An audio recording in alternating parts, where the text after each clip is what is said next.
ಆದ್ರೆ ಕಾಂಗ್ರೆಸ್ನವ್ರದ್ದು ಆ ಪದ್ಧತಿ ಅಲ್ಲ. ಅವ್ರದ್ದೇನು ಗೊತ್ತಾ, ಮೊದಲು ನಮ್ದು ಅಧಿಕಾರ, ಅದಕ್ಕಾಗಿ ಯಾರನ್ನು ಬೇಕಾದ್ರೂ ಓಲೈಸ್ತಾರೆ, ಹಿಜಾಬು ತರ್ತಾರೆ. ಅಲ್ಲಿ ಅಗತ್ಯದಿಲ್ಲ, 1ನೇ ಕ್ಲಾಸ್ ಮಗು ಹಿಜಾಬ್ ಹೋಗ್ಕೊಂಡು ಹೋಗ್ಬೇಕಂದ್ರೆ ಈ ಮಧು ಬಂಗಾರಪ್ಪನ್ಗೆ ತಲೆ ಇದೆಯಾ?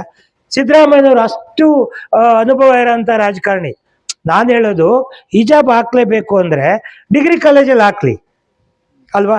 ಆ ಹೆಣ್ಮಕ್ಳು ಬೆಳೆದು ದೊಡ್ಡವರಾಗಿರ್ತಾರೆ ಅಲ್ವಾ? 1ನೇ ಕ್ಲಾಸ್ ಮಕ್ಳು, ಇವನು ಯಾವ ತಲೆಯಲ್ಲಿರೋ ಮಂತ್ರಿ ರೀ ಇವನು ಅಲ್ವಾ? ಯೋಚನೆ ಮಾಡಿ ನೋಡಿ, ಇಂಥ ಒಬ್ಬ ದುಷ್ಟರು ಇವರೆಲ್ಲ ಹಾಕ್ಬೇಕು. ಅದನ್ನೇ ಹೇಳೋದು, ನೀವು ಹಂಗೆ ತರೋದಾದ್ರೆ ನಾನು ಯಾಕೆ ಹೇಳ್ತಾ ಇದ್ದೀನಿ ಗೊತ್ತಾ, ಒಂದ್ ವೇಳೆ ನಿಮ್ಗೆ ಅದನ್ನ ಮಾಡೋದಾದ್ರೆ ನಮ್ಮ ಹುಡುಗರು ಕೇಸರಿ ಶಾಲೆ ಹಾಕೊಂಡ್ಬರ್ತಾರೆ. ಅರ್ಥ ಆಯ್ತಲ್ಲ? ಇವರು ಯಾರು ಸರ್ದಾರ್ಜಿಗಳು ಇದಿಟ್ಕೊಂಡ್ಬರ್ತಾರೆ. ನಾನು ಹೇಳ್ತಾ ಇರೋದು, ನಾವು ಇದನ್ನ ಇನ್ಸಿಸ್ಟ್ ಅವನೇನೋ ಆ ಭಾಷೆ ಉಪಯೋಗಿಸೋದು ಬೇಡ, ಅವನಿಗೆ ತಲೆ ಇಲ್ಲ, 1ನೇ ಕ್ಲಾಸ್ಗೆ ಹಾಕಿ. ನಾವಿವಾಗ ನಮ್ಮ ಮಕ್ಕಳಿಗೆ ನಾವು ಯಾರು ನೋಡಿದೀವಿ ಅಂದ್ರೆ, ಯಾಕೆ 12ನೇ ಕ್ಲಾಸ್ವರೆಗೂ ಯೂನಿಫಾರ್ಮ್ ಅಂತೀವಿ ಅಂದ್ರೆ, ಶಾಲೆಯಲ್ಲಿ ಮಕ್ಕಳಿಗೆ ಒಂದು ಸಮಾನತೆ ಇರಲಿ, ಬಡವ ಶ್ರೀಮಂತ ಆ ಭೇದ ಭಾವ ಬೇಡ. ಅದಕ್ಕೆ ನಾವು ಮಾಡಿದ್ರೆ ಸ್ಕೂಲಲ್ಲೇ ಇವನು ಸಾಬಿ, ಇವನು ಶಿಲ್ಬೆ ಹಾಕೋಣ, ಇವನು ಕ್ರಿಶ್ಚಿಯನ್ನು ಅಲ್ವಾ, ಇವನು ಹಿಂದೂ, ಇನ್ನು ಮುಂದೆ ಇನ್ನೂ ಹೇಳ್ತಾರೆ ಜಾತಿನಾಚರಣೆ ಮಾಡಿ ಅಂದ್ಬಿಡ್ತಾರೆ. ಇದರಂತ ಒಂದು ದುಷ್ಕೃತ್ಯ ಇನ್ನೊಂದಿಲ್ಲ. ಹಂಗಾಗಿ ನಾವು ಎಚ್ಚೆತ್ಕೋಬೇಕು ಅಲ್ವಾ? ಅವ್ನು ಮಾಡ್ದಂತ ನಾವು ಸ್ಕೂಲಲ್ಲಿ ಹೇಳ್ತೀವಿ, ಇವಾಗ ಆಯ್ತಪ್ಪ ಯಾರು ಬೇಡ ಅಂತಾರೆ, ನಮ್ಮ ಮಕ್ಳಿಗೆ ಒಂದು ಕೇಸರಿ ಶಾಲೆ ಕಳಿಸ್ತೀವಿ. ಅದು ಸ್ಕೂಲ್ ಅನ್ಸ್ಕೊಳತ್ತಾ? ಅದು ಅಷ್ಟೇ ಅಲ್ಲ. ನಿಮ್ಗೆ ಇನ್ನೂ ಒಂದು ಮಾತು ಹೇಳ್ತೀನಿ, ಈ ರಾಜ್ಯದಲ್ಲಿ 46,000 ಶಾಲೆ ಇದೆ. ಆ 46,000 ಶಾಲೆನ ಮುಚ್ಚಿಬಿಟ್ಟು ಒಂದು ಗ್ರಾಮ ಪಂಚಾಯತಿಗೆ ಒಂದು KPS ಶಾಲೆ ಮಾಡಿ 40,000 ಸ್ಕೂಲ್ ಕ್ಲೋಸ್ ಮಾಡ್ತಾರೆ. ಅಂದ್ರೆ ನಿಮ್ಮೂರಲ್ಲಿ ಬೆಳಗ್ಗೆ ಎದ್ದು, ನಿಮ್ಮ ತಾತನ ಕಾಲದಿಂದ ಕೂಲಿ ಮಠ ಇತ್ತು ಮೊದಲು, ಅದಾದ್ಮೇಲೆ ಸ್ಕೂಲ್ ಆಯ್ತು, ಗೌರ್ಮೆಂಟ್ ಸ್ಕೂಲು. ನೀನು ಓದಿದ್ದು ಅಲ್ಲೇ ಅಲ್ವಾ? ನಾನು ಓದಿದ್ದು ಅದೇ ಸ್ಕೂಲ್ನಾಗ, ನಮ್ಮ ಅಪ್ಪ ಓದಿದ್ದು ಅದೇ ಸ್ಕೂಲ್ನಾಗೆ, ನಮ್ಮೂರಲ್ಲಿ ಗೌರ್ಮೆಂಟ್ ಸ್ಕೂಲ್ನಾಗೆ. ಆದ್ರೆ ಏನ್ ಮಾಡಕ್ ಹೊರಟವ್ರೆ ಇವತ್ತು ಅಲ್ವಾ? ನೋಡ್ರಿ, ಅದು ಇಡೀ ವ್ಯವಸ್ಥೆನೆ ಬುಡಮೇಲ್ ಮಾಡಕ್ ಹೊರಟಿದೆ ಈ ಸರ್ಕಾರ. ಒಂದ್ ಕಡೆ ಹಿಜಾಬ್ ಹಾಕಿಸ್ತೀವಿ ಸ್ಕೂಲಲ್ಲಿ ಅಂತಾರೆ, ಇರೋ ಸ್ಕೂಲೆಲ್ಲ ಮುಚ್ಚುತ್ತೀವಿ ಅಂತ ಅವ್ರೆ. ಇರೋಬರ ಸ್ಕೂಲೆಲ್ಲ ಮುಚ್ಚಿಬಿಟ್ಟು ಇಂಥ ದರಿದ್ರ ಮುಚ್ತಾವ್ರೆ.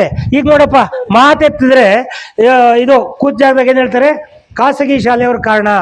ನಾನು ಅವ್ರ ತಲೆ ಮೇಲೆ ಮುಖದ ಮೇಲೆ ಒಡೆದಂಗೆ ಹೇಳ್ತೀನಿ, ಖಾಸಗಿ ಶಾಲೆಯವ್ರು ಹೆಂಗಪ್ಪ ಕಾರಣ ಆಗ್ತಾರೆ? ಗೌರ್ಮೆಂಟ್ ಸ್ಕೂಲ್ಗಳು ಒಳ್ಳೆ ಬಿಲ್ಡಿಂಗ್ ಕಟ್ಟಿ ಒಳ್ಳೆ ಮೇಸ್ಟ್ರು ಕೊಟ್ಟಿದ್ರೆ ಅದು ಹಿಂಗೇನು ದುಡ್ಡು ಜಾಸ್ತಿ ಆಗಿ ಪ್ರೈವೇಟ್ ಸ್ಕೂಲ್ಗೆ ಹೋಗ್ತಿದ್ರಾ? ಯಾರಾದ್ರೂ ಪ್ರೈವೇಟ್ ಸ್ಕೂಲ್ಗೆ ಹೋಗ್ತಿರ್ಲಿಲ್ಲ. ಹೋಗ್ಲಿಲ್ಲ ಅಂದ್ರೆ ಅವ್ರು ಓಪನ್ನೇ ಮಾಡ್ತಿರ್ಲಿಲ್ಲ. ಯಾವಾಗ ಸರ್ಕಾರಿ ಶಾಲೆಗಳು ನಿಂತೋಯ್ತು, ವ್ಯವಸ್ಥೆ ಇಲ್ದಂಗಾಯ್ತು, ಈ ರೀತಿಯ ಒಂದು ಪರಿಕಲ್ಪನೆ ಬಂತು. ಆ ಕಾರಣಕ್ಕಾಗಿ ಒಂದು ಆಲೋಚನೆ ಮಾಡಬೇಕು ನಾವು. ಯಾವುದೇ ಕಾರಣಕ್ಕೂ ಈ ಸರ್ಕಾರ ನಮ್ಮೂರಿನ ಶಾಲೆ ಕ್ಲೋಸ್ ಮಾಡೋದಕ್ಕೆ ಬಿಡಬಾರ್ದು. ನಾನು ಹೇಳಿದ್ದೀನಿ ಅವ್ರಿಗೆ, 1ರಿಂದ 5ನೇ ಕ್ಲಾಸು, LKG ಇಂದ 5ನೇ ಕ್ಲಾಸ್ವರೆಗೆ ನಮ್ಮೂರಲ್ಲಿ ಸ್ಕೂಲ್ ನಡೆಸಿ, 6ನೇ ಕ್ಲಾಸಿಂದ 12ನೇ ಕ್ಲಾಸ್ವರೆಗೆ ಪಂಚಾಯತಿಗೊಂದು ಸ್ಕೂಲ್ ಮಾಡಿ. ಒಪ್ಕೋಬೋದಾ? ಮಕ್ಕಳು ಬೆಳೆದಿರ್ತಾರೆ, ಇವನು ಬಸ್ ಕಳ್ಸಿರು ಹೋಗ್ತಾರೆ, ಬಸ್ ಕಳ್ಸಲ ನಡ್ಕೊಂಡಾದ್ರೂ ಹೋಗ್ತಾರೆ ಅಲ್ವಾ? ಈ ಕೆಲಸ ಹೇಳಿದ್ರೆ ಅರ್ಥ ಆಗ್ತಾ ಇಲ್ಲ ಅವ್ರಿಗೆ. ಆಮೇಲೆ ಸರ್ಕಾರಿ ಶಾಲೆಗಳು ಕ್ಲೋಸ್ ಆಗೋದಕ್ಕೆ ಮುರಾರ್ಜಿ ಶಾಲೆಗಳ ಕಾರಣ, ಅಟಲ್ ಬಿಹಾರಿ ವಾಜಪೇಯಿ ಶಾಲೆಗಳ ಕಾರಣ. ವಸತಿ ಶಾಲೆಗಳು ಯಾವಾಗ ಜಾಸ್ತಿ ಮಾಡಿದ್ವಿ, ಗೌರ್ಮೆಂಟ್ ಸ್ಕೂಲ್ ಆಗಿರೋ ಬುದ್ಧಿವಂತರೆಲ್ಲ ಎಲ್ಲೋದ್ರು, ವಸತಿ ಶಾಲೆಗೆ ಹೋದ್ರು. ಅಲ್ಲಿ ಸೆಲೆಕ್ಟ್ ಆಗದಿರೋರು ಮಾತ್ರ ಇಲ್ಲಿ ಉಳ್ಕೊಂಡವ್ರೆ. ಅವ್ರ ಅಪ್ಪ ಅಮ್ಮ ಕಣ್ಣೀರ್ ಹಾಕೊಂಡು ಪ್ರೈವೇಟ್ ಸ್ಕೂಲ್ಗನ್ನ ಹಾಕಿದ್ರೆ ಅವ್ರ ಮೇಲೆ ಜೋರ್ ಮಾಡ್ಬೋದು, ಕಲ್ಸ್ರಿ ಅಂತ ಹೇಳ್ಬಿಟ್ಟು ತಗೊಂಡಾಗ ಪ್ರೈವೇಟ್ ಸ್ಕೂಲ್ಗೆ ಹಾಕ್ತಾವ್ರೆ.